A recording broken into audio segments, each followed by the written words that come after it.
Hello there, guys, and welcome back to Reborn with Michael Watson. Today I am talking about how to collapse space and time, and we're going to go into a little bit of detail on this because this is coming a bit away from where I usually go. Still grounded in that idea of peace, but today I'm really going to tell you how to take a desire and bring it into the now so that we collapse space and time so it is here in front of us as we speak. If you like spirituality simplified, consider like, sharing, and subscribing. I felt like I was one of the hobbits then. But consider like, sharing, and subscribing. Also, comment down below if you find this video helpful. Really helps other people to come and see this channel. Join me on my free Facebook group, The Healing Circle. Check me out on Instagram because we're really going over there at the moment. Now, let's do that. That's all linked in the description, by the way. So here's the first thing. What we need to realize is how this whole experience works. Now, I love speaking from the place of divinity, but today we're going to go into a little bit more of a science. I'm not a science guy. I'm no doctor, but we're going to talk a little bit about the science behind collapsing space and time to bring your idea into fruition. So let's talk about this desire. Desire in itself is a divine stirring within. I've always say this.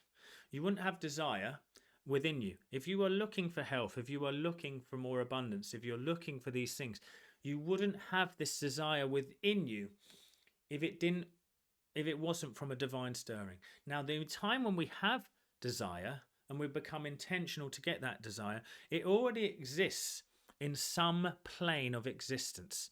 Now, it doesn't necessarily mean it exists on this three-dimensional plane that we experience life on. You see, there's so many different dimensions.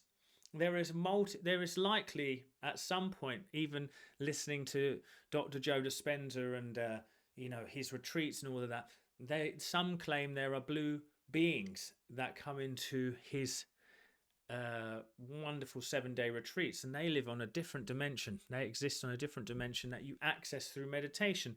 So the point that we're trying to say is we only experience the 3 dimensions of this reality. Desire, I believe, exists on a different dimension, but it already exists because it's thought, expression.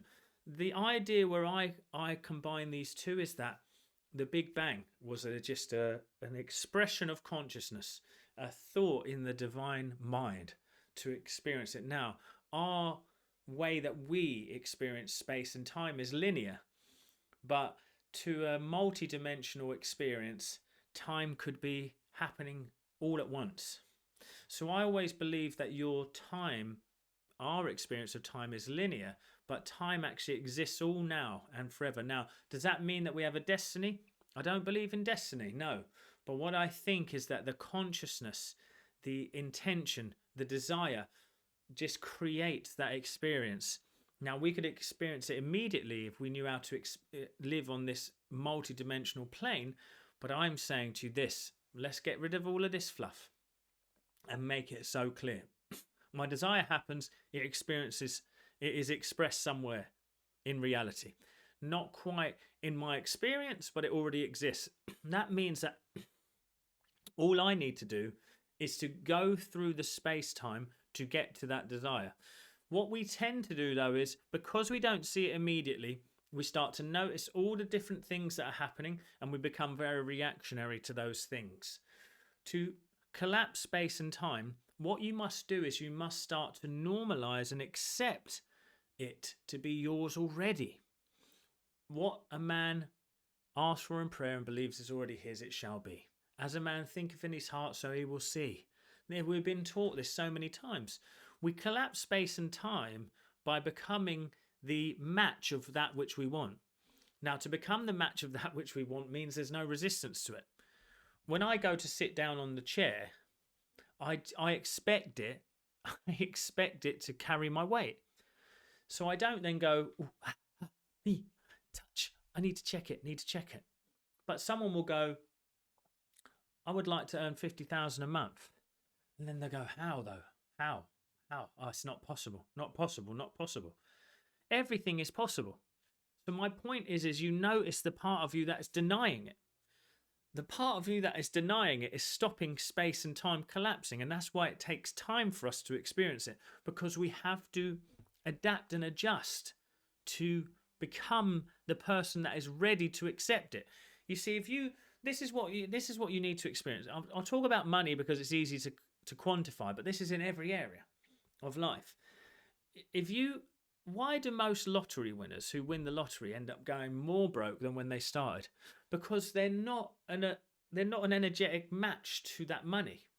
It came from luck. I get so many people saying, "Teach me how to manifest the lottery." I will never teach someone how to manifest the lottery. Don't get your wealth from luck, my friends. Get it from source, from divinity.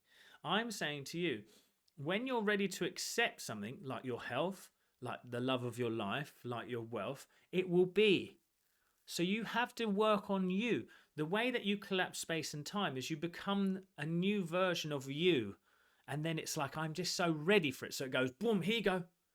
That's why we go through trials and tribulations sometimes, and it's seemingly like things take time, because we are not ready to accept the thing that we want. That's why make an intention, do become clear about it, visualize it till it becomes normal, let it go then, and just accept it to be yours now. Tell me if that is not the key to creation. That which I believe is already yours. So that's acceptance, my friends. Accept it to be yours now.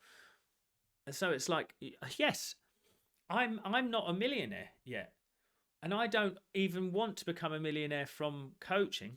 That may be the path, but I trust that will be my experience, not because I'm so bothered about money, because of the joy and the sharing and the giving and just the expression of divinity that allows you to be. Once you have that level of outside influence, you can even do more to change the world. So I'm saying, accept it now. In my mind, it's already done.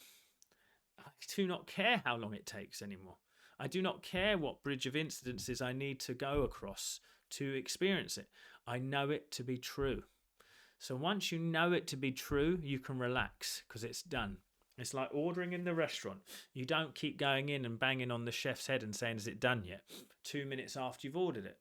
You expect it to take some time, but once you relax and you know that thing, you're having fun with everyone, you didn't even realize the time had gone. It took 20 minutes for him to cook that wonderful meal. I didn't even realize, and it's on my plate already because I'm joyfully going through life. So the next step is to joyfully go through life with a joyous expectancy of the best. This is how we collapse space and time. Normalize it in your mind. Give it over to God. Give the hows and the whos and the whys over to the divine. And just work on becoming the self that is ready for it. Accept it. Normalize it. By normalizing it, you will be ready. I'll see you at the next video, guys. Thank you.